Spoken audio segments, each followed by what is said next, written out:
Bom dia, tudo bem, pessoal?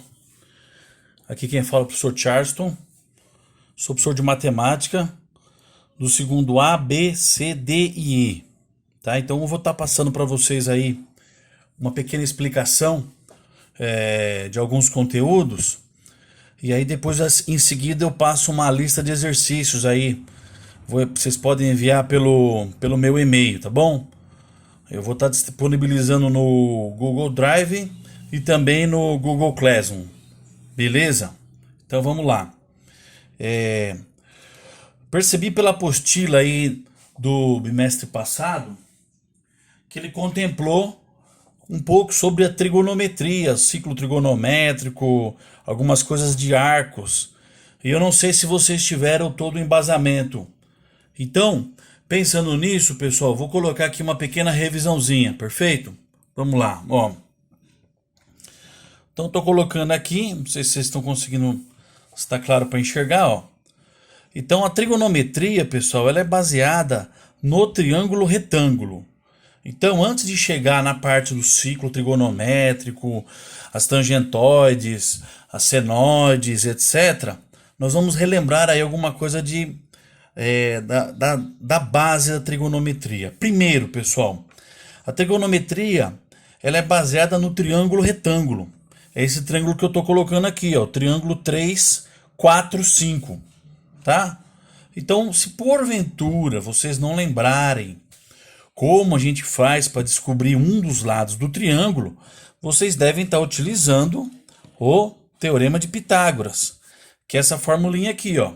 A quadrado, que é a hipotenusa, o B quadrado, que pode ser um dos catetos, e o C, tá? Então, no caso ali, como eu não sei ali pela minha figura quem é esse lado maior, lembre-se, o lado maior sempre vai ser a hipotenusa. Ele vai ser oposto ao ângulo de 90 graus. Então vamos lá, como eu não sei a hipotenusa, ela está representada pela letra x, a gente vai colocar então, ó, x ao quadrado. O B pode ser qualquer um dos dois catetos, no caso aqui está representado pelo 3, não esquece do quadrado. E no caso C, ele está representado pelo 4, 4 ao quadrado. Então a gente vai fazer essa continha aqui, ó. X ao quadrado é igual. Quanto é 3 ao quadrado? 3 vezes 3. 9. 4 ao quadrado, 16. 9 mais 16, 25. Então, quer dizer que se x ao quadrado é 25, qual é o número que elevado ao quadrado ele vai dar 25? Né? Tem que ser um número positivo. A gente sabe que todo número ao quadrado ele pode ser tanto negativo como positivo. Poderia aqui ter duas raízes, o menos 5 e o mais 5. Como é um elemento, uma medida, então a gente vai optar pelo lado positivo. Então x vale 5. Beleza? Então vamos lá. Então o nosso triângulo é o tal do 3, 4, 5. Uma coisa que a gente precisa ficar claro, precisa memorizar essas formuletas aqui, ó, que é o seno, o cosseno e a tangente. Quem é o seno? Cateto oposto sobre hipotenusa. Tem que memorizar isso. Quem é o cosseno? Cateto adjacente sobre hipotenusa. E quem é a tangente? Cateto oposto sobre o cateto adjacente. Perfeito? Pessoal, os nomes não são tão comuns, mas assim, vamos relembrar uma coisa, olha. Considerando que esse ângulo aqui, ó, eu não sei a medida dele. Eu estou representando pela letra alfa, que é esse peixinho aqui, ó. Esse outro ângulo aqui, ó, esse Bzinho, é o beta. Então, no caso, quem é o cateto oposto a alfa? O cateto oposto é o cateto que está do lado oposto ao ângulo alfa.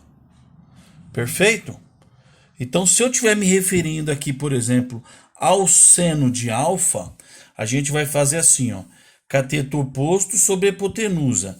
Quem é o cateto oposto a alfa? O lado 3. Então, você vai pôr 3 sobre a hipotenusa. A hipotenusa é o que a gente acabou de descobrir agora, que no caso é o 5. Então, a hipotenusa é 5. Então, você pode deixar na forma de fração aqui, do jeito que está aqui. Perfeito? Se quiser dividir também, colocar em decimal, também pode. Então, seja, o cateto oposto sobre a hipotenusa do ângulo alfa é 0,6. Cosseno. Quem é cosseno? É o cateto adjacente a alfa. Quem é o adjacente? É o cateto que faz parte do ângulo. No caso, o adjacente vai ser o 4. O lado medindo 4. Quem é a hipotenusa? É o lado que mede 5. Então, se você dividir 4 por 5, você vai ter o resultado em decimal, ou seja, 0,8. Finalmente, o último, gente. Tangente. O que é? O cateto oposto sobre o cateto adjacente. Lembre-se, gente, eu estou falando em relação ao ângulo alfa. Faltou colocar aí. Quem é o cateto oposto a alfa? A gente já havia visto, ó. Ó o alfa aqui. O oposto aqui é esse lado que mede 3. Quem é o cateto adjacente? É esse ladinho aqui, ó, que mede 4.